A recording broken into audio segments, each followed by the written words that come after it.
ప్రియమైనటువంటి దేవుని బిడ్డలారా,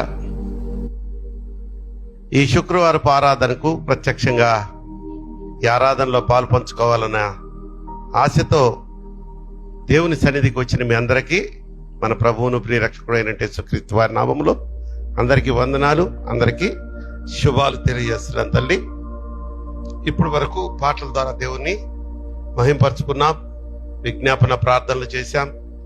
వాటిలో ప్రత్యేకంగా మన పద్మ ఆంటీ యొక్క పెద్ద కుమార్తె సుజాత రైల్వే హాస్పిటల్లో జాయిన్ చేయబడిందని ఆ బిడ్డ గురించి చేశాం. అలాగే శేషు వాళ్ళ అమ్మగారు మణిగారు అమెరికాలో ఆమె కాలు విరగడం జరిగింది, కానీ ఇండియాకు వచ్చి దాన్ని ఆపరేట్ చేయించుకొని 2 times ఆపరేట్ చేసి సెట్ చేశారు. ఇప్పుడు బాగానే ఉందని చెప్పి ఆ బిడ్డ మెసేజ్ పెట్టి ప్రేయర్ చేయమంది కనుక ఆమె గురించి కూడా ప్రార్థన చేశాం. స్వస్థతను అందుకొని విడుదల పొందినటువంటి డిశ్చార్జ్ చేయబడినటువంటి సుజానమ్మ గారి గురించి కూడా జ్ఞాపకం చేసుకున్నాం. అనేకమైనటువంటి ఇబ్బందుల్లో ఆర్థికంగా కానీ అనారోగ్యపరంగా కానీ మరి ఇబ్బందులు ఎదుర్కొంటున్న సంఘ బిడ్డల గురించి మనం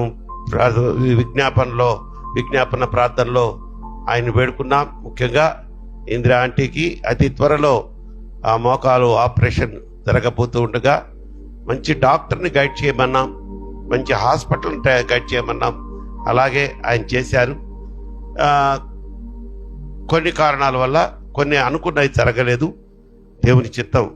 ప్రభుత్వానికి వ్యతిరేకంగా మనం ఎట్లా పోలేం కదా.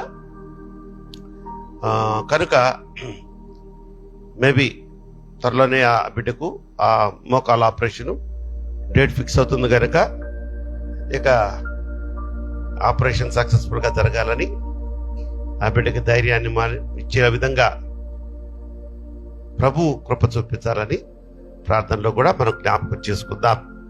మంచి తల్లి, మనము ప్రతి శుక్రవారపు ఆరాధనలో దేవుని ఆ యొక్క కృప బట్టి ఉచితంగా ఆయన ఇస్తున్న వాగ్దానం హెబ్రీయులకు రాసిన పత్రిక 13వ అధ్యాయము 5వ వాక్యాన్ని చదువుకుందాం. హెబ్రీయులకు రాసినటువంటి పత్రిక 13వ అధ్యాయము 5వ వాక్యం. ధనాపేక్ష లేని వారై నీకు కలిగిన వాటన్నిటిలో నీకు కలిగిన వాటితో తృప్తి పొంది ఉండుడి. నిన్ను ఇది ఈరోజు మన వాగ్దానం ఏంటంటే, నిన్ను ఏమాత్రమును విడువను, నిన్ను ఎన్నడును ఎడబాయను అని ఆయనే చెప్పాను కదా. దేవునికి స్తోత్రం చెప్పండి. హల్లెలూయా. నిన్ను విడువను ఎడబాయనని ఆయనే చెప్పాడంట, నువ్వు అడక్క ముందే. కానీ ధనాపేక్ష లేకుండా అమ్మ కొంచెం దాన్ని ధనాపేక్ష లేకుండా జీవించమన్నారు. కనుక ఉన్న దాంట్లో తృప్తి కలిగి జీవించడం మనం నేర్చుకోవాలి. నిన్ను విడువను ఎడబాయను. విడుదలకి ఎడబాయడానికి తేడా ఏమన్నా తెలుసా మీకు?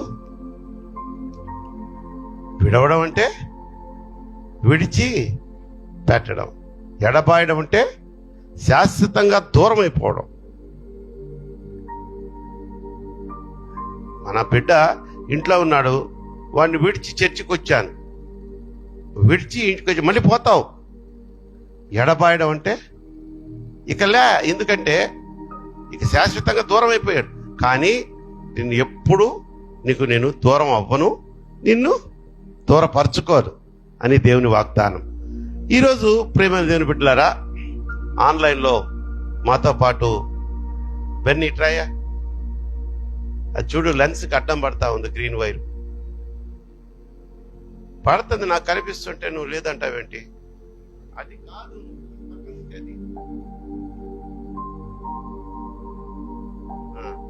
అది నేను చెప్పేది. ఓకే,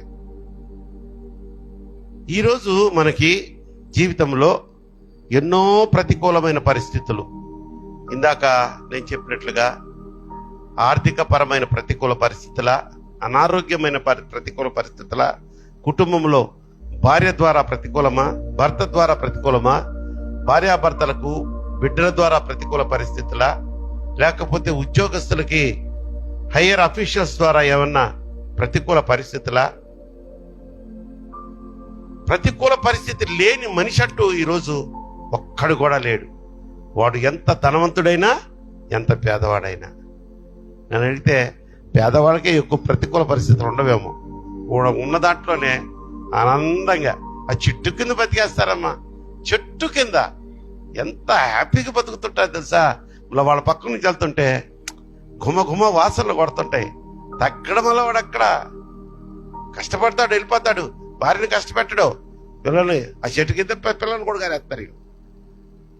నువ్వు చూసుకోవాలని నేను పోతాడని మే అనుకుంటూ పోతాడు. పోయి వస్తా వస్తా బావులకు వస్తాడా? ఏ రోజు సరుకులు ఆ రోజుకే. కానీ వస్తా అర కేజీ ఏదో మటనో చికెనో చేపో ఏదో తెస్తారు. ఇంకా ఉడకేస్తుంటది. వాళ్ళు ఏం మసాలాలు వేస్తారో కానీ అద్భుతంగా. కాబట్టి ప్రతికూల పరిస్థితులు వాళ్ళకే తక్కువ ఉంటాయి అనుకుంటున్నా, ఉండవన్ను. ఎందుకంటే వాడు ఉన్న దాంట్లో తృప్తి పడతాడు కనుక ప్రియమైన దేవుని బిడ్డలారా, ఈరోజు మనం అనుకుంటాం, అరే అందరూ దూరం అయిపోయారే నాకు.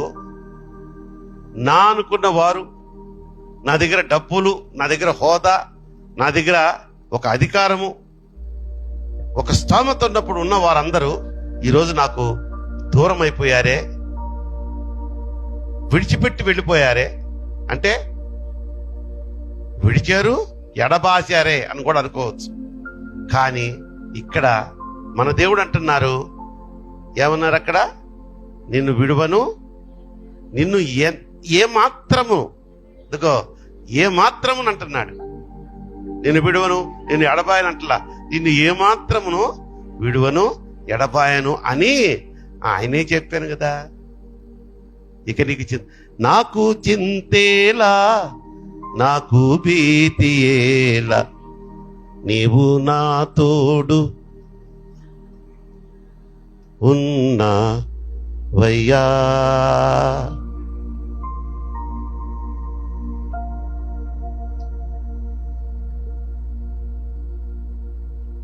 తలుపేసాను, బయట పంపించి షట్టర్ లాగాయి. నాకు భయమేల నా, నీవు నాలోనే ఉన్నావు. నాకు దిగులేల, నాకు భయమేలా, నాకు దిగులేలా, నాకు చింతేలా, నాకు భీతి ఏలా, నీవు నా తోడు ఉన్నావయ్యా. నాకు భయమేలా, నీవు నాలోనే, నాకు దిగులేలా. వ్యాధులలో బాధలలో తోడు ఉన్నావు,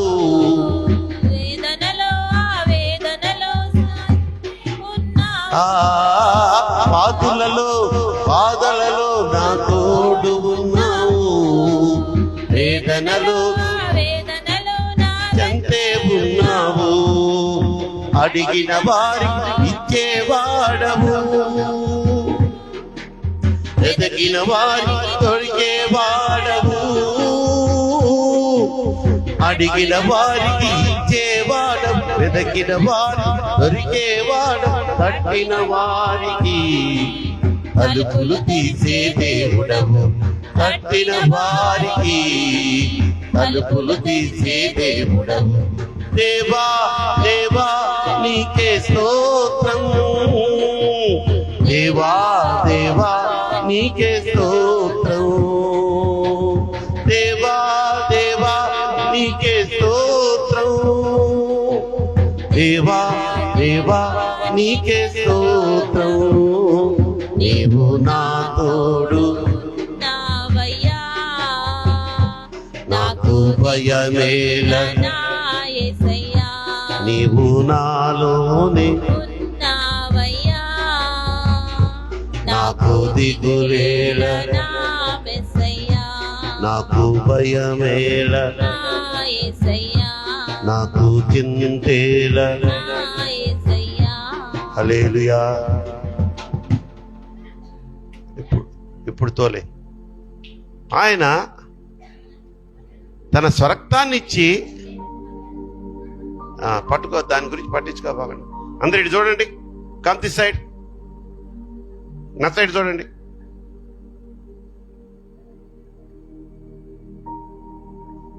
మనం ఎందుకు దిగులు పడకూడదు, ఎందుకు భయపడకూడదు? ఆయనే ఇచ్చిన వాగ్దానం, నేను నిన్ను ఎన్నటికీ విడువను ఎడబాయనన్న వాగ్దానము.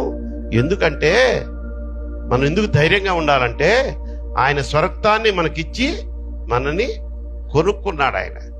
సో మాట ఇచ్చి తప్పని దేవుడు, మహిమ కలిగిన దేవుడు. ఆయన వాగ్దానమును సదాకాలం మన ఎడల నెరవేర్చునుగాక. దేవునికి స్తోత్రం చెప్పండి. హల్లెలూయా. సో ఒక మంచి వాగ్దానాన్ని పొందుకున్నాం. ఇప్పుడు ఒక మంచి విషయాన్ని గురించి మనం ధ్యానం చేసుకుందాం. ఏంటయ్యా మంచి విషయం అని మీరు ఆలోచన చేసినట్టయితే, హెబ్రీల పత్రిక, అదే హెబ్రీ పత్రిక 3వ అధ్యాయము, హెబ్రీ పత్రికలోనే 3వ అధ్యాయము 12వ వాక్యాన్ని చదువుకుందాం తల్లి. సహోదరులారా, జీవము గల దేవుని విడిచిపోవునట్టి విశ్వాసము లేని దుష్ట హృదయము మీలో ఎవని యందైనను ఒకవేళ ఉండునేమో అని జాగ్రత్తగా చూచుకొనుడి. అది ఈరోజు ఏంటంటే అమ్మా, ఒక మంచి మాట మనం నేర్చుకునేది ఏంటంటే, దేవుడు మనకు నేర్పిస్తున్నది ఏంటంటే, జీవము గల దేవుని విడిచిపోవునట్టి విశ్వాసము లేని దుష్ట హృదయం. అది దేవుణ్ణి గాని, దేవుని మందిరమును గాని, సంఘాన్ని విడిచిపెట్టి వెళ్ళాలన్న తలపు పుట్టిందంటే అదంట దుష్ట హృదయం, దుర్మార్గపు ఆలోచన. కనుక ప్రియమైన దేవుని బిడ్డలారా, ఆ దుష్ట హృదయం మీలో ఏమన్నా ఉండునేమో అని జాగ్రత్తగా చూసుకోండి అయ్యా.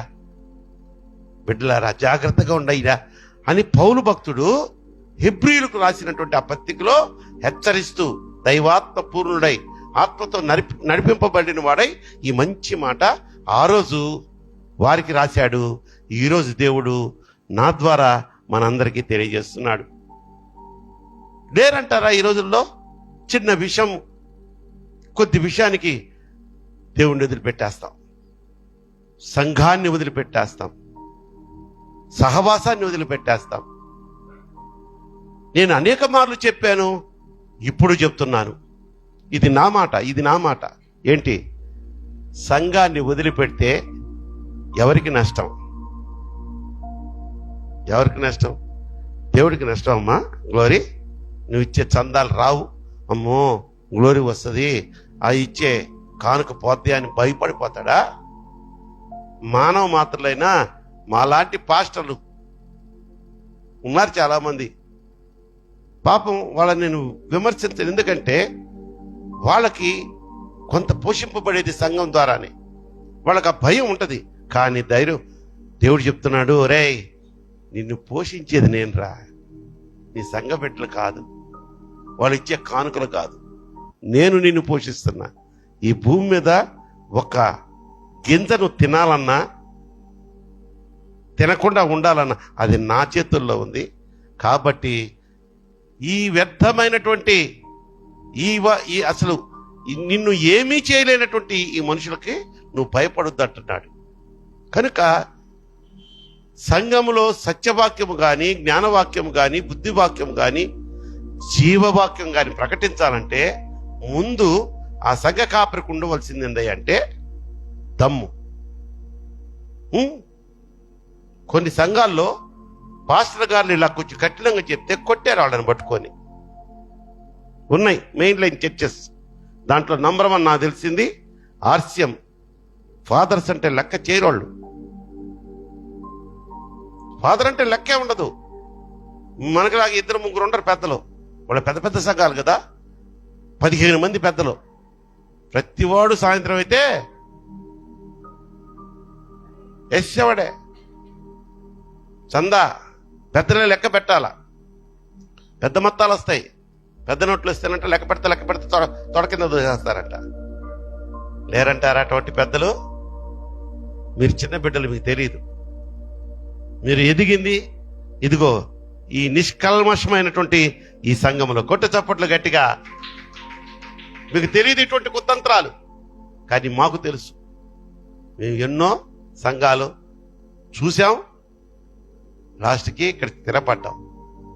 చెప్తుంటారు, సాక్ష్యం చెప్తుంటారు. వాళ్ళ పాస్టర్లే చెప్తారయ్యా, పెద్దలయ్యా తాగొచ్చి చందా లెక్క పెడతారయ్యా. వాడు మళ్ళా పెద్ద నోట్లు వస్తే టక్కన తీసి దాచేస్తారయ్యా. భయం లేదు, చింత లేదు.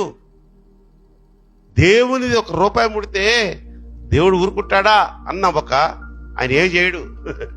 నిన్నేం చేయడు. ఏం చేస్తాడు ఆయన? ఏం చేయడు. పరలోకం ఇవ్వకుండా గమ్మును కూర్చుంటాడు. ఇక్కడ ఉన్నందులోనే నీకు అది కలుగును గాక, నువ్వు ఇట్లా నాశనం అయిపోవును గాక. దేవుడు ఏం శాపాలు పెట్టడు. ఎందుకు పెడతాడు? ఆయన మనల్ని ప్రేమించేదానికే ఆయన ఉన్నాడు. ప్రేమించి మనం సృష్టించుకున్నాడు. ఇక్కడ భ్రష్ట హృదయం కలిగి సంఘాన్ని విడిచిపెట్టాలి, దేవుణ్ణి విడిచిపెట్టాలంట. దేవుణ్ణి విడిచిపెట్టాలన్నా ఒక భ్రష్ట హృదయం నీలో కలుగుద్దేమో, జాగ్రత్తగా చూసుకోండి అంటున్నాడు. విడవటం అంటే వదిలేయడం కదా, ఇందాక చెప్పాను. దీనికి ప్రాముఖ్యంగా 2 కారణాలు చూసుకుందాం. ఊరిని అయ్యే కాదు, చాలా ఉంటాయి. ఒకటి గర్వం. ఏ గర్వం? డబ్బు వస్తే గర్వం వస్తుంది. అది ఎటువంటి వాడికైనా, మనం చెప్తున్నాను, అది ఎటువంటి వాడికైనా డబ్బు కానీ ఆడిందా జేబుల్లో చేతుల్లో, వాడికి తెలియని విపరీతమైన వాడు అసలు వాడు ఒకలాంటి స్టైలే మారిపోద్ది. నేను కూడా అంటానని ఇలా ఉంటారు వాళ్ళు. ఏమి లేనప్పుడు ఇట్టుంటాడు, సచ్చిన కప్పలాగా ఉంటాడు. 4 డబ్బులు, 1 లక్ష రూపాయలు బ్యాంక్ బ్యాలెన్స్ ఉండి ఆ జేబులో 10,000 ఉందనుకోండి, వాడిని పట్టగలమమ్మా? కాలం మామూలు ఇట్టుండాలి కదా, ఇట్టపోతాడు. అమ్మ మీ సంగతి నాకు తెలియదు, మీరేం చేస్తారో. మీకు మామూలు గర్వం ఉండదు, మా పురుషుల కన్నా ఏదో లైట్గా. గర్వం వలన మనం దూరం అయిపోతాము. ఉదాహరణ చెప్పేదా? తప్పిపోయిన చిన్న కుమారుడు తండ్రికి ఎందుకు దూరం అయిపోయాడు తల్లి? తండ్రి దగ్గర ఉన్నంతకాలం బాగానే ఉన్నాడు. నా వాట నాకు పంచు అన్నాడు. ఆ తండ్రి ఎంత మంచోడమ్మా. అరే బచ్చాగా, నీ వాటానా? ఎక్కడిదిరా నీకు వాట? ఇదంతా నేను సంపాదించింది. నీ తాత ఏమో నాకు మూట ఇచ్చిపోలేదు, నా డబ్బు ఇది, గెట్అవుట్ అంటే కమ్మునుండేవాడు. కానీ ఆయన ఇదిగోరా ఈ 10 ఎకరాల అదేమంటారమ్మా, కాదు ఈ 10 ఎకరాల మామిడి తోటలో నీకు ఇది వస్తుంది తీసుకో, అది వస్తుంది తీసుకో అని ఇవ్వలా. అడిగిన వెంటనే సరే ఏదో వ్యాపారం చేసుకుంటున్నాడు అంటున్నాడు కదా, నమ్మాడు. తల్లిదండ్రులకి బిడ్డల మీద ఉన్న గుడ్డి నమ్మకం ఇదే వాళ్ళని సర్వనాశనం చేస్తుంది. అదే నా మాటలు మీకు బాగా అర్థమవుతున్నాయి అనుకుంటా. అతి కారం చేసుకోండి, కానీ గుడ్డి నమ్మకం పెట్టుకోవద్దు. ఫోన్ వస్తే నీ ముందు మాట్లాడాలా? ఏదైనా ఫోన్లో చూస్తుంటే నీ ముందు చూడాలా? పక్క రూమ్ లోకి పోయి ఎందుకు మాట్లాడతావు? నువ్వు రాంగ్లోనే హలో హలో అనుకుంటే ఎందుకు రోడ్డు మీదకి వెళ్తావు? బుద్ధి లేనోడా? సంథింగ్ రాంగ్ ఇన్ ఇట్ కాదంటారా? నా మాటలు మీకు ఏమన్నా నొచ్చుకున్నట్టుంటే నన్ను క్షమించండి. కానీ ఎన్నో చూచి తల పండిపోయింది తల్లి. ఈ యవ్వన బిడ్డలు అనుకుంటారు పిల్లి కళ్ళు మూసుకొని పాలు తాగుతా నన్ను ఎవరు చూడలేదా, నడ్డి మీద పడుతుంది చూడు, ఫుటేలని ఒక దెబ్బ, అబ్బో చూసాడరా, అప్పుడు నడుము దారిపోయి ఉంటుంది. ఈ యవ్వన బిడ్డలు ఇదే విపరీతమైనటువంటి గర్వం, నాలో డబ్బులు రాగలోనే. కనుక తప్పిపోయిన కుమారుణ్ణి ముందు ఎందుకు చెప్పానంటే, డబ్బులు రాంగలోనే ఏం చేశాడు, తండ్రికి దూరం అయిపోయాడు. మనం కూడా కాస్త డబ్బులు వచ్చినాయి అనుకో, మనం ఫస్ట్ దూరం అయ్యేది ఎవరికి, దేవునికి దూరం అవుతాం. అంటే దేవునికి దూరం అవడం అంటే సంఘానికి దూరం అయిపోయినట్టే. అవును, ఈ మాట కరెక్ట్ అన్నవాళ్ళు దేవునికి స్తోత్రం చేద్దాం. హల్లెలూయా. చెప్పక తప్పదు. నీకెప్పుడు కడుపులో కాల్తా ఉండాలా, ఆకలికి అన్నం దొరకకూడదు. అప్పుడు అయ్యా నన్ను మర్చిపోయావు నాయనా, నన్ను మర్చిపోయావు తండ్రి. కడుపు నిండితే ఈ ప్రార్థన చేస్తావా నువ్వు? దేవుడు అదే అంటున్నాడమ్మా, సంఘానికి దూరం అయితే, దూరం అవడం వలన మనకి ఎంత ప్రమాదమో ఈరోజు మనతో మాట్లాడుతున్నాడు దేవుడు. సంఘానికి దూరం అవడం అంటే దేవునికి దూరం అవడమే. ఈ సంఘంలో ఎవరి కోసం వస్తావు? సైతాను గాడిని ప్రేరేపించేదానికి, వాడిని ప్రార్థించేదానికి వస్తామా? దేవుని ప్రార్థించేదానికి వస్తాం. దేవుడి మీద నువ్వు నమ్మకం ఉంటే సంఘంలో ప్రార్థనకి నువ్వు మానవ ఎటువంటి పరిస్థితుల్లో అయినా. అదే నేను చెప్తా.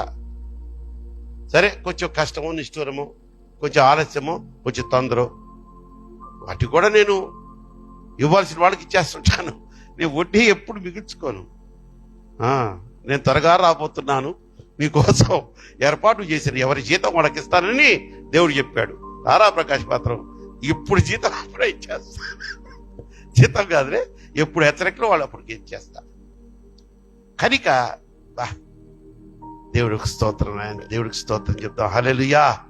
రెండోది, మనం కొంచెం సంఘానికి దూరం అవడానికి కారణం, అంటే దేవునికి దూరం అవడానికి కారణం రెండోది ఏంటంటే కరువు, ఏదన్నా లేమి కదా. ఇందాకే చెప్పాను కదా, కొంతమంది ఏంది, నన్ను మర్చిపోయావా, అంతేలే అని కళ్ళనీళ్ళు పెట్టుకొని అప్పుడు వస్తారు మందిరానికి. అప్పుడు కూడా కొంతమంది, ఈయనేం దేవుడు, నాకు కనీసం తినడానికి కూడా తిండి లేదు, వెళ్ళిపోయింది. సంఘం కాదు, మందిరం కాదు, తన ఊరు కాదు, తన దేశాన్నే విడిచిపెట్టి వెళ్ళిన ఆ మహిళ పేరు తెలుసా మీకు? నయోమి అమ్మ. నయోమి. నయోమి అంటే కూడా గుర్తుపట్టలేదా? రూతు గారి అత్తగారు. బెత్లెహేములో కరువు వచ్చింది. కరువు అనేది ఎల్లకాలం ఉంటుందమ్మా. బాధలన్నీ ఎల్లకాలం ఉంటాయా మనకి? జలుబు వచ్చింది, నువ్వు బతికినంతకాలం తుమ్ముతానే ఉంటావా? ఏమో చెప్పలేము. జ్వరం వచ్చింది, ఇక అంటే 365 రోజులు నువ్వు 90 ఏళ్ళు బతికి 90 ఏళ్ళు జ్వరంతోనే ఉంటావా? వస్తుంది, పోతుంది. అలాగే కరువు వస్తుంది, వెళ్ళిపోతుంది. తల్లి, నా మాటలు మీకు అర్థమైతే దేవునికి మంచి స్తోత్రం చెప్పండి. హల్లెలూయా. నాకు దూరంగా ఉండి మీరు ఏమీ చేయలేరు అంటే ఆయన మొదట వాగ్దానంలో మనకి ఇచ్చాడే. ఏంటి వాగ్దానం? నేను నిన్ను విడువను, ఎడబాయను. ఆయన మాత్రం విడువడు, ఎడబాయడంట. మనం మాత్రం దూరంగా పోతాం. కాస్త డబ్బులు వస్తే, కాస్త పదవి వస్తే, కాస్త స్టేటస్ పెరిగితే అప్పుడు అంటున్నాడు, మళ్ళీ ఆయనే హెచ్చరిస్తున్నాడు, అరే నాకు దూరంగా ఉండి మీరేమి చేయలేరు, కాబట్టి నాకు దూరం అవుతున్నానా? కష్టాలు వచ్చాయా? భరించురా, కొద్ది కాలమేగా. జ్వరం వచ్చిందా, 2-3 రోజులు టాబ్లెట్ వేసుకో, తగ్గిపోతుంది. లేదా ప్రార్థన చేసుకో, తగ్గిస్తాను నేను. పరిశుద్ధ తైలం రాసుకో, ప్రార్థన నూనె. చూడండి అమ్మా, ఫ్యాన్ ఉంది. ఈ ఫ్యాన్లో గొప్పతనం ఏముంది? ఏమనుందా? దాంట్లో ఏమీ లేదు. ఫ్యాన్ తిరగాలంటే కరెంటు లేకపోతే మామూలుగా బయట వాడికి పదంలో తాగుబోతులు ఉంటారు చూసారా, పోతాడు వీడు కరెంట్లో ఉన్నాడండి అంటారు. అదొక జోకు. తాగినోడికట్ట కరెంట్ అంట. కనుక ప్రియమైన దేవుని బిడ్డలారా, ఫ్యాన్కి కరెంటు ఎంత ప్రాముఖ్యమో, మనం ఫలించాలన్నా, మనం పరలోకం చేరాలన్నా, దేవునితో మనకి అనుబంధం, సంఘముతో ఒక బంధం, అది ప్రాముఖ్యము చాలా చాలా చాలా ప్రాముఖ్యము. మొక్కుబడిగా ఎవరు మందిరానికి రావద్దు, ఆశతో రండి. మీరు మందిరానికి వస్తే మీరు దీవించబడతారా, యేసయ్య దీవించబడతారా? అయితే తారాప్రకాష్ దీవించబడతాడా? ఇందిరాంటి దీవించబడుద్దా? ఎవరు మందిరానికి, అది కూడా చూస్తాడంటమ్మా. హృదయాంతరంగములను ఆలోచనలను ఎరిగిన దేవుడు. ఏంటి తెలుసా? నువ్వు ఎలా వస్తున్నావు? దేవుడు బ్లెస్సీది వచ్చింది. ఆ పిల్ల ఎందుకు అంత లేటుగా వచ్చిందో ఈరోజు నాకు తెలియదు. చిన్న పిల్ల, చదువుకునే పిల్ల, 4:30కే స్కూల్ అయిపోద్ది, వస్తుంది, వాళ్ళ అమ్మ ఏదో ఒకటి పెట్టుద్ది, తింటది, కాసేపు పడుకుంటుంది అనుకుంటున్నా, నాకు తెలీదు. తర్వాత స్నానం చేసి 7 గంటలకల్లా ఇక్కడ ఉండొద్దా? She came at the time of 8 o'clock, 8 PM. అంత చిన్న బిడ్డ ఎందుకు అలా వచ్చిందో నాకు తెలియదు. అంటే ఆ ఆసక్తి లేదు అమ్మాయిలో. పోకపోతే ఇప్పుడు అంకులు నన్ను రేపు ఆదివారం నా జీతం నాకు ఇచ్చేస్తాడు, ఇది చూస్తాడు. ఏంటి? ఇది చూస్తాడు. అదే భ్రష్ట హృదయం నీలో ఉంటే అది తీసేసుకోమంటున్నాడు ఈరోజు. ఒక చెల్లి, నాకు తెలిసిన చెల్లెళ్ళు, అమ్మలు, నా తల్లులు 3 మంది ఉన్నారు. భర్తలు ఎలాగంటే మహావ్యసనపరుడు, వాడికి లేని అలవాటు అంటూ లేదు. వాడు పేకాడతాడు, పేకాట కంటే ముందు కారాకిళ్ళి వేస్తాడు. దాన్ని కారాకిళ్ళి అని అంటారు, మన నెల్లూరులో కారాకిళ్ళి అంటారు, ఇక్కడ అదే వేస్తారు కదమ్మా, జర్దా. జర్దా కిళ్ళి అంటారు. తర్వాత పేకాడతాడు, ఆ తర్వాత మందు తాగుతాడు, చివరిగా రెండో కొంప కూడా ఉంటుంది వీడికి. సకల కళా వల్లభన్ అంటారు వీళ్ళని. కనుక ప్రేమైన దేవుని బిడ్డలారా, ఇంతటి కళావల్లభన్ని భరిస్తూ ఆ చెల్లెలు వీడెప్పుడో ఈ వేషాలన్నీ వేసి అర్ధరాత్రులప్పుడు వచ్చి ఆకొని నిద్రపోతున్న ఆ భార్యను కనికరం లేకుండా కొడతాడమ్మా. నేను చూశాను నా కళ్ళతో. మరి కొంతమంది లేబర్ వాళ్ళు ఉంటారు, రోడ్ సైడ్ వాళ్ళు, జుట్టు పట్టుకొని కొడుతుంటారమ్మా. వాడిని వదిలి వెళ్ళదు, వాడితోనే ఉంటది ఆ తల్లి, ఆ చెల్లి. ఏమ్మా మీ అమ్మ నా దగ్గరికి వెళ్ళిపోమ్మా, ఎందుకమ్మా వీడు సంపాదించడు, వీడు ఏమి లేదు, ఈ బాధలేంటి, ఈ దెబ్బలేదంటే, వెళ్ళలేనన్నయ్య, నేను వెళ్ళిపోతే ఇంకా చెడిపోతాడని. చూసారా ఎంత భయం? కనుక మనము దేవునితో ఎలా ఉండాల మన అనుబంధం అంటే, మనం దేవునికి దూరం అయ్యామా, ఒకవేళ సాతానుడు గాడు ఇచ్చినటువంటి ఆ ఐశ్వర్యాన్ని బట్టి ఇప్పుడు కలకల్లాడుతూ ఉండొచ్చు నువ్వు. ఆ తర్వాత పతనమే. అలాగే తల్లి, ఉద్యోగంలో పై ఆఫీసర్స్ ద్వారా తిట్లు తిన్న వాళ్ళు ఎవరైనా ఉంటారా? ఇప్పుడు మన ఉద్యోగం చేస్తుంది మన ప్రసన్న, మీ ఆఫీసర్ ఎప్పుడు తిట్టలేదమ్మా నిన్ను అనేసి రిజైన్ లెటర్ రాసి వచ్చేస్తావా? ఎందుకు వస్తావు? సరే ప్రసన్న ఎందుకు వదుకోమ్మా, సరళమ్మ రైల్వేలో చేస్తుంది, అమ్మా ఎప్పుడు మీ పై అధికారులు ఎప్పుడు నిన్ను ఒక మాట కూడా అనలేదా? అంటారు. ఎందుకంటారు? అనంగంలోనే నీ ఉద్యోగం నాకు వద్దని రాసి రిజైన్ చేసి వస్తావు నువ్వు. అలాగేనండి, ఓర్పు ఉండాలా, సహనం ఉండాలా, సమాధానం ఉండాలా. నాకులాగా చాలా సమానంగా. ఏంటట్ట నవ్వు? నీవు చాలా చిన్నదానివి, నా విశ్వరూపు నీవు తెలియదు. మీ అత్తను అడుగు చెప్పు, తెలుసా? సరే చూడండి తల్లి, మనం కష్టమైన నష్టమైన ఎంతో బాధ అయినా, ఇప్పుడు దైవజనుడు ఎవరినైనా గద్దించాడు, తిట్టు అనకూడదు. దాన్ని గద్దించడం నీ మీద ఉన్న పిచ్చి మమకారం మీద బట్టి, అరే ఇలా ఉంటే నా బిడ్డలు నరకానికి పోతారే, ఇలా ఉండకంటే తల్లులారా, అలా ఉండకండ్రా నా బిడ్డలారా అని పురుషులను కానీ యవన బిడ్డలను కానీ స్త్రీలను కానీ అది గద్దింపు. తిట్లు వేరు అన్నా, అది తిట్లు. మందిరానికి రండమ్మా, ఆలస్యంగా రాబాకండమ్మా, పోనీ ఆలస్యంగా వచ్చినా ఏదో టైంకి రండమ్మా అని చెప్పడం ఇది తిట్టా? గ్లోరీ, మనకు వెళ్ళిపోతావు వెంటనే నువ్వు? ఎల్లు చెప్తా నీకుంటది. కాబట్టి అసలు మనకి సంఘం అంటే ఎలా ఉండాలంటే తల్లి, చిన్న సంఘమైనా సంఘం మీద విపరీతమైన అభిమానం ఉండాలి. అభిమానం అనకూడదు, ప్రేమ ఉండాలంతే. నా సంఘం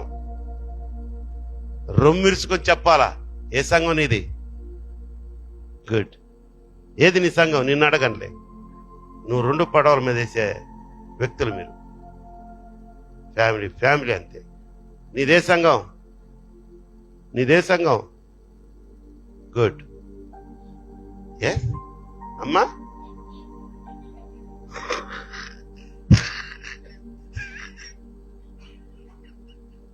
ఏది ఆర్సిఎస్ సంఘ కాపురి భార్య, నేను సిఎస్ఐ అంట. అందుకనే తల్లి లైవ్ వెళ్తుంది, అందుకని మిమ్మల్ని అడగలని. దేవునికి స్తోత్రం. సంఘాన్ని విడవాల్సి వస్తే ప్రాణాన్ని విడిచిపోయినా పర్వాలేదంట, సంఘాన్ని విడవకూడదు. ఒక్కసారి నువ్వు ఈ సంఘములో ఒక అనుబంధం ఏర్పడిపోయింది కోమలి, ఒక 5-6 సంవత్సరాలు అయిపోయింది అనుకో ఒక సంఘంతో. ఆ సంఘంలో ఎన్ని కుటుంబాలు ఉంటాయమ్మా? ఎంత చిన్న సంఘం అనుకున్నా ఒక 25 కుటుంబాలన్నా ఉండవా? 25. మనకంటే దాదాపు 70 కుటుంబాలు ఉన్నాయిలే. 100 కుటుంబాలతో కూడా మనకి సంబంధం ఉంది. కానీ చిన్న సంఘం అనుకుందాం, ఇంకా చిన్న సంఘం. ఒక 25 కుటుంబాలతో కోమల అక్క అని వాళ్ళు ఉంటారు, కోమల ఆంటీ అని వాళ్ళు ఉంటారు, ఎమ్మా తల్లి బాగున్నావా అని అన్న వరుస అయ్యే వాళ్ళు. ఇంతమందితో నీకు అనుబంధం ఏర్పడిపోద్ది 5 సంవత్సరాలు 6 సంవత్సరాలు. ఒక్కసారి ఒక చిన్న విషయానికి అనుకుంటే ఆ సంఘాన్ని వదిలిపోతే ఈ 25 కుటుంబాల ఆ ప్రేమ, ఆ అనుబంధం తొలగిపోదమ్మా నీకు? ఈ సంఘంలో పాటలు పాడతా కన్నీరు కారుస్తా ఆనందంతో కన్నీరు కారుస్తావే, పరిశుద్ధాత్మ నిన్ను తాకుద్ది చూసావే, ఆ యొక్క హ్యాపీనెస్ కోల్పోవా నువ్వు? ఇదమ్మా సంఘం అంటే. చర్చికి రావడం, మొక్కుబడిగా రావడం, శుక్రవారం ప్రార్థనకి మొక్కుబడిగా రావడం, ప్రార్థన చేయమన్నాడు కానీ అనడం పోవడం. నేను అనేది ఏంటంటే, ఇంతే మంది, నేను ఇంకా 10 మంది 50 మంది వస్తారు, ఇస్తాడు దేవుడు నాకు. వాళ్ళ సంగతి తర్వాత ఆలోచిద్దాం. ఉన్న ఈ కొద్ది మంది అయినా కొంచెం పోవాలి, తొందరగా పోదాములే. ఇప్పుడు మనం ఆ స్టేజ్లో ఉన్నాం, పోదాములే, పోవాలా, టైం అయిపోతుంది. ఈ ఆత్రత. ఇంటి వెనకున్న వాళ్ళు కూడా నిదానం వస్తుంటారమ్మా. ఎలా ఉంటది నాకు? చర్చి ముందున్న వాళ్ళు నా మాటలు విని బయలుదేరతారు వాళ్ళు.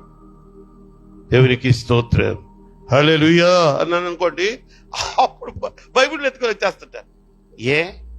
ముందే వచ్చి, నేను రాకముందే వచ్చి ఒక 10 నిమిషాలు హాయిగా ప్రశాంతంగా దేవునితో మాట్లాడుకోవచ్చుగా.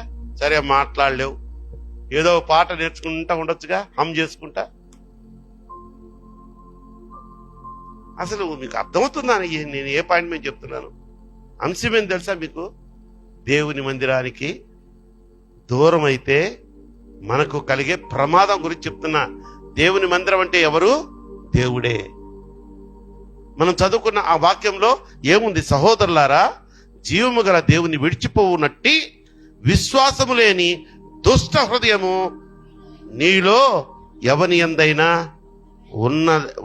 ఎందైనను ఒకవేళ ఉండునేమో అని జాగ్రత్తగా చూసుకోనండి అన్నాడు. కనుక ఎవరైనా సరే భయం లేకుండా ధైర్యంగా రావాలా గుడికి. కొంతమంది ఉన్నారు, అంటే వాళ్ళని దొంగ అనకూడదు, దొంగ క్రైస్తవులు కాదు వాళ్ళు, ఏమంటారు, రహస్య క్రైస్తవులు. ఎస్, రహస్య క్రైస్తవులు. బైబిల్ తెస్తాడు, బయట పట్టుకొని రాడు, కూరగాయలు సంచిలేసేస్తాడు. కూరగాయలకి వెళ్ళేటట్టు వస్తుంది ఒక ఆమె. ఏంటంటే వాళ్ళకి క్రిస్టియన్ అని చెప్పుకుంటే కొన్ని ఇబ్బందులు. బైబిల్ పట్టుకొని వెళ్తుంటే కొంతమందికి ఇబ్బంది లేకపోయినా క్రిస్టియన్ అని చెప్పుకోవడం వాళ్ళకు కొంచెం అవమానం. రేపు అక్కడ తీర్పులో నిలబడినప్పుడు బైబిల్ పట్టుకునే దానికే నువ్వు సిగ్గుపడ్డావు, నేను పరలోకం ఎలా చేర్చుకోమంటావు నా కుమారి అన్నాడనుకో, ఏమన్నా సమాధానం ఉంటుందా మన దగ్గర? Very good. కనుక ధైర్యంగా దేవుడంటే పిచ్చి ప్రేమ కలిగి ఉందాం. దేవుడి వాక్యాన్ని ఎక్కడైనా సరే దేవుడే నా యేసయ్యే నా దేవుడని సాక్ష్యం చెప్దాం. నీ సాక్ష్యం ద్వారా నలుగురు మందిరానికి నడిపించబడాలే కానీ నువ్వే పారిపోతే దేవునికి ఏమి నష్టంలే. అక్కడి నుంచి వాడు క్యాచ్ చేస్తాడు. ఫస్ట్ మాత్రం బల చూపిస్తాడు రంగు రంగులుగా జీవితం, ఆ తర్వాత తొక్కేస్తాడు. ఒక పాస్టర్ గారు ముగింపులోకి వచ్చారు. ఒక పాస్టర్ గారంట ఈ మణిపాలు ఆ టైపు మణిపాల్లో మారణకాండ జరిగింది చూసారా? క్రైస్తవులను ఊచకోతకొచ్చి చంపేశారు, దహనం చేసేసారు ఇళ్ళంతా. ఆ టైపు ప్రాంతంలో ఒక పాస్టర్ గారికి ఒక బెదిరింపు లేక వచ్చిందట. అరే నువ్వు పరిచర్య మానేయి, ఈ బోధ చేయడం వదిలే, లేకపోతే నిన్ను చంపేస్తా. భార్య కాళ్ళు పట్టుకుందంట. చిన్న బిడ్డలు, డాడీ డాడీ. సంఘస్థులు, అయ్యగారు ఏం పర్లేదు, దేవుడు ఏమనుకోడు, ఆపేద్దాం. కొంచెం అలజడి తగ్గిన తర్వాత, అరే నేను చనిపోతే ఏం లేదు అక్కడికి, పరలోకానికి. ఇప్పుడు దేవుని పరిచర్య ఆపమని వాడేవాడు అన్యుడు నాకు వార్నింగ్ ఇస్తే నేను ఆపాను అనుకో, నేను పరలోకం పోవడం కాదు కదా, అసలు ఆ ద్వారం కూడా నేను చూడను. నాకెందుకురా, చంపితే చంపని, హాయిగా హతసాక్షిగా ప్రభు చెందుంటాను అని చంపలేదు. వార్నింగ్ ఇచ్చిన కరెక్ట్గా 5వ రోజు వచ్చి పాస్టర్ గారి గొంతు కోసి చంపేశారు. అది దమ్మున్న పరిచర్య, దమ్మున్నవాడి పరిచర్య. మణిపాల్లో ఈరోజు రాత్రి భీకరంగా ఇళ్ల మీద పడి ఊచకోత కోసి, ఆడవాళ్ళనైతే రేప్ చేసి, మగవాళ్ళనైతే తలలు నరికి గొంతులు కోసి పొడిచి పాడేసి, తుపాకులతో కాల్చి ఇళ్ళు చర్చెస్ భయంకరంగా కాలిపోవడం మనం వీడియోస్ లో చూసాం. అది జరిగింది ఏ వారం నాకు తెలియదు కానీ ఆ తర్వాత వచ్చే ఆదివారం చర్చిలు లేవు, వర్షం పడుతుంది. మార్నింగ్ 5 కల్లా రోడ్ల మీదకి వచ్చేసి క్రైస్తవ భక్తులు, అక్కడ ఉన్నవాళ్ళు మణిపాల్ భక్తులు జాగ్రత్తగా ఉండండి, రోడ్ల మీదకి వచ్చేసి రోడ్ల మీద మోకాళ్ళుని ప్రార్థన చేస్తా ఉన్నారంట. అంట కాదు, చూసాం, అది కూడా చూపించారు. ఇది ఫెయిత్ అంటే, ఇది దేవుణ్ణి ప్రేమించడం అంటే, ఇది దేవుని నమ్ముకోవడం అంటే. అరే ఏంటమ్మా ఇది మామూలు విషయమా? ఒక 4-5 రోజుల ముందు జరిగింది అనుకో ఆ మారణకాండ. ఆ నెక్స్ట్ వచ్చే సండే 5 గంటలకే, తెల్లవారుదాం 5 గంటలకే. ఆ విశ్వాసంలో ఎంత నమ్మకం ఉండాలి దేవుడు అంటే, ఎంత త్యాగపూర్తమైనటువంటి ఆ యొక్క పరిచర్య చేయాలన్న తపన ఉండాలి వాళ్ళకి. బా, ఆ సీన్ చూసిన తర్వాత మన భక్తితో పోల్చుకుంటే నన్ను చూస్తే అర్థంలో నాకే అసఖ్యం వేసింది. నీదొక భక్తి అంటరా అని అనిపించింది నాకు. అంతరాత్మ గద్దించింది నన్ను. కాబట్టి మందిరం అంటే దేవుడు, దేవుడు అంటే సహవాసం, సంఘం.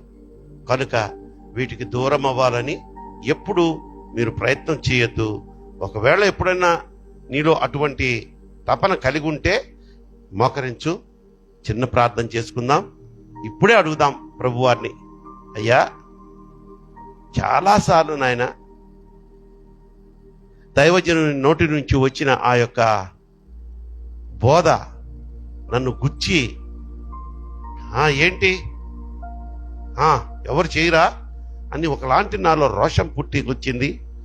ఈ సంఘాన్ని మానేద్దాం, వేరే సంఘానికి వెళ్దామన్నా తలంపు నాలో వచ్చిందయ్యా. ఇక్కడ ఎవరో ఉన్నారు, అటువంటి తలంపు వచ్చి అసహనంగా వస్తున్న వారు ఎవరో ఉన్నారు ఇక్కడ. అందుకే దేవుడు ఈరోజు ఈ మాటలు నా ద్వారా పలికించాడు. చావుకు భయపడొద్దు తల్లి, దేవునికి భయపడు. నిలబడు దేవుని కోసం. అది ఎంత కష్టమైనా సరే, నీకు ఎంత నష్టము కలిగినా సరే, దేవుని కోసం నిలబడు, సంఘం కోసం నిలబడు.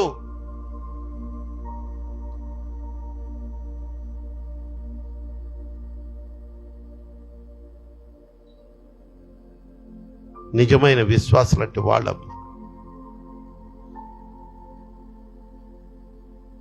కొన్ని కుటుంబాలు ఉంటాయి, ఆదివారం ప్రార్థన మన సంఘానికి వస్తుంది, ఇంకొక ఇంట్లో ప్రార్థన పెడుతుంటుంది ఒక సహోదరి, అక్కడికి వెళ్ళిపోతారు. మంగళవారం అంట మధ్యాహ్నం ప్రార్థన. ఇంకొక సహోదరుడు అబ్బో ప్రవచనాలు చెప్తాడంట, గురువారం ఆయన దగ్గరికి వెళ్ళిపోతారు. ఎన్ని వారాలు, ఎన్ని సంఘాలు తిరుగుతావు, ఎన్ని ప్రార్థనలకు తిరుగుతావు?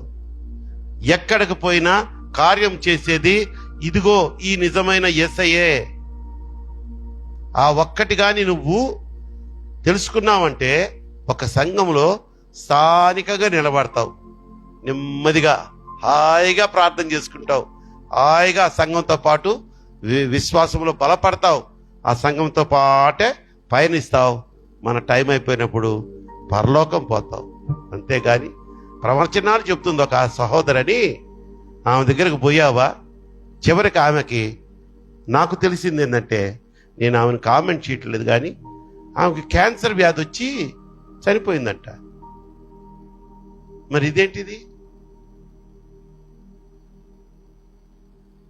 పరిశుద్ధ ఆలయంలో రైల్వే క్రిస్టియన్ సమాజం అనే ఈ మందిరము మన పితరులు ఏ యొక్క స్వార్థపూరితమైనటువంటి తలంపు లేక నిర్మించినటువంటి ఈ యొక్క ప్రాంగణములో పరిశుద్ధ అగ్ని రగులుచున్న ఈ స్థలములో నిలబడి ఉన్నావు, నువ్వు కూర్చొని ఉన్నావు, ఆరాధనకు వస్తున్నావు.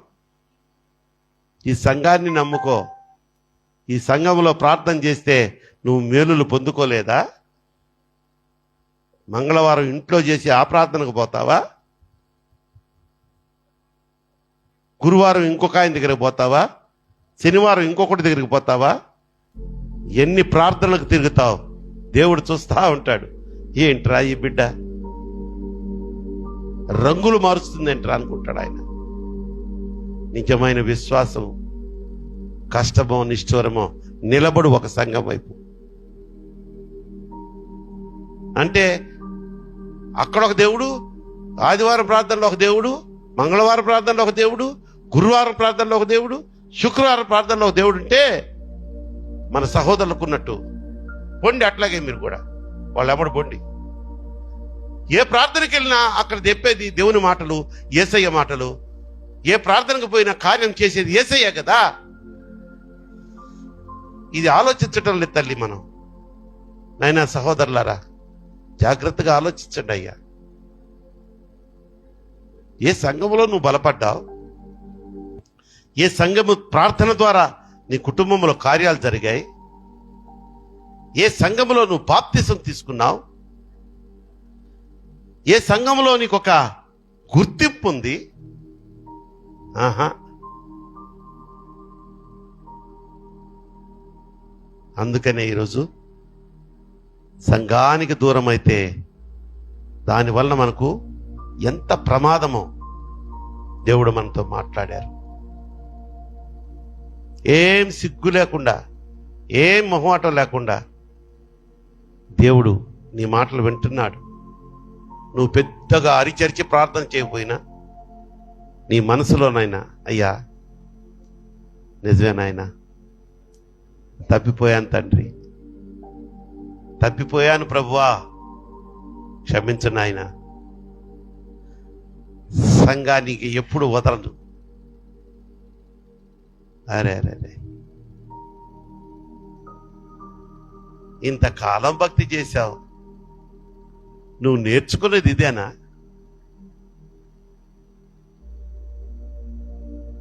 దేవుని మాటలు నీలో పని చేసుంటే ఇటువంటి ద్వంద్వ వైఖరితో, భ్రష్ట హృదయంతో జీవిస్తావా నువ్వు? అడుగు, పశ్చాత్తాపడు. క్షమించేదానికి ఆయన ఎప్పుడు సిద్ధమేనమ్మా. ఆయన శిక్షించడానికి కాదమ్మా వచ్చింది, మనల్ని రక్షించడానికి వచ్చాడు తల్లి. ఓ ప్రియ విశ్వాసులారా, ఒక్కసారి ప్రభు పాదాలు పట్టుకోండి అమ్మా, వదలొద్దు, గోజాడండి ఆయన్ని. 2-3 సంఘాలకు తిరిగేవాళ్ళు ముఖ్యంగా అడగండి ఆయన్ని, అయ్యా తప్పు అయిపోయింది, మా సేవకుడికి నేను తెలియదులే, నేను ఎక్కడెక్కడికి పోతున్నాను అని చాలా సంఘాలు తిరిగానయ్యా, చాలా ప్రార్థనలకు వెళ్ళానయ్యా, ఇళ్లలో జరిగే ప్రార్థనలకి. అక్కడ జ్యోతిష్యం చెప్తున్నాడంటే అటువంటి వాళ్ళ పాస్టర్ల దగ్గర కూడా నేను వెళ్ళానయ్యా. నన్ను క్షమించిన తండ్రి, నువ్వు నన్ను నాటుకున్నావు ఈ సంఘంలో. నువ్వు నాటబడిన మొక్కగా ఇక మీదట ఈ సంఘంలోనే వృద్ధి చెందుతాను, అభివృద్ధి పొంది నీ సాక్షి బిడ్డగా నిలబడతానని ఒక దృఢమైన నిశ్చయం తీసుకో. దేవుడు ఇక అభివృద్ధి ప్రదం వైపు నిన్ను నడిపించునుగాక. కృపగల దేవా నాయనా, 2025వ సంవత్సరంలో ప్రవేశించాం. చూస్తూ ఉండగానే నా తండ్రి ఈ మాసాంతరానికి వచ్చాం. ఈ మాసాంతరపు సభ అనుకోవచ్చు, శుక్రవారపు ఆరాధన అనుకోవచ్చు, ఈ మాసంలో చివరి రోజు కూడా అనుకోవచ్చు. ఈ చివరి రోజుల్లో మంచిగా మాతో మాట్లాడినందుకు స్తోత్రాలు. ఒక పద్ధతి మాకు నేర్పించినందుకు స్తోత్రాలు. బోధ లేక, గద్దించేవారు లేక, నేను చేసేదే భక్తి అన్న ఒక గర్వంతో ఇంతకాలం మేము జారిపోయామేమో. ఎస్ మై లార్డ్, ఒకప్పుడు నేను కూడా 2 సంఘాల మధ్యలో కొట్టుకులాడిన వాడినే తండ్రి. ఎస్ మై లార్డ్, నీ బిడ్డలే కాదు నాయన, నేను కూడా 2 సంఘాలలో ఆరాధనకు అటెండ్ అయినటువంటి చరిత్ర నాకుంది. మీకు తెలియందేం కాదు. ఎందుకనో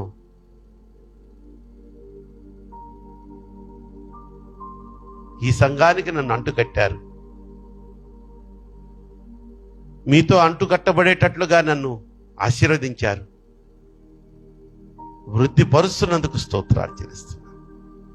దీనులైన బిడ్డలు స్థిరమైన నిర్ణయం తీసుకొని వారు కూడా నీకు అంటుకట్టబడి, ఒక సంఘానికే అంటుకట్టబడి స్థిరముగా జీవించుటకు, నీలో ఎదుగుటకు మీరే కృప చూపించండి, ఆత్మ ప్రేరణ దయచేయండి. బిడ్డలందరినీ, ఆశతో వచ్చిన బిడ్డలందరినీ ఎంతో సురక్షితంగా తీసుకొచ్చారయ్యా. క్షేమంగా మా గృహాలకు చేర్చమని వేడుకుంటూ యేసు నామములో ఈ ప్రార్థన మీకు సమర్పించి బ్రతిమలాడి వేడుకొంచున్నాను నా పరమ తండ్రి. ఆమేన్. అందరికీ వందనాలు. పరలోకమందున మా తండ్రి, నీ నామం పరిశుద్ధపరచబడును గాక, నీ రాజ్యం వచ్చును గాక, నీ చిత్తం పరలోకమందు నెరవేర్చున్నట్లు భూమి యందును నెరవేర్చబడును గాక. మా అనుదిన ఆహారం నేడు మాకు దయచేయము. మా ఇళ్ళ అపరాధం చేసిన వారిని మేము క్షమించిన ప్రకారము మా అపరాధములను క్షమించము. మమ్మల్ని శోధనలోకి తేక దుష్టుని తప్పించము. రాజ్యము, శక్తి, మహిమ నిరంతరము నీవే అయ్యున్నావు మా పరమ తండ్రి. ఆమేన్. మన పరమ తండ్రి అయినటువంటి దేవుని ప్రేమయు, మన ప్రభువును ప్రియరక్షకుడు యేసుక్రీస్తు వారి కృపయు, పరిశుద్ధాత్మ దేవుని అన్యోన్య సహవాసము ఇక్కడ కూడి వచ్చిన ప్రతి బిడ్డకును, ఆన్లైన్లో మనకు సహకరిస్తున్న బిడ్డలకును, సకల పరిశుద్ధులకును సదాకాలము తోడయుండునుగాక. ఆమేన్. అందరికీ వందనాలు తల్లి.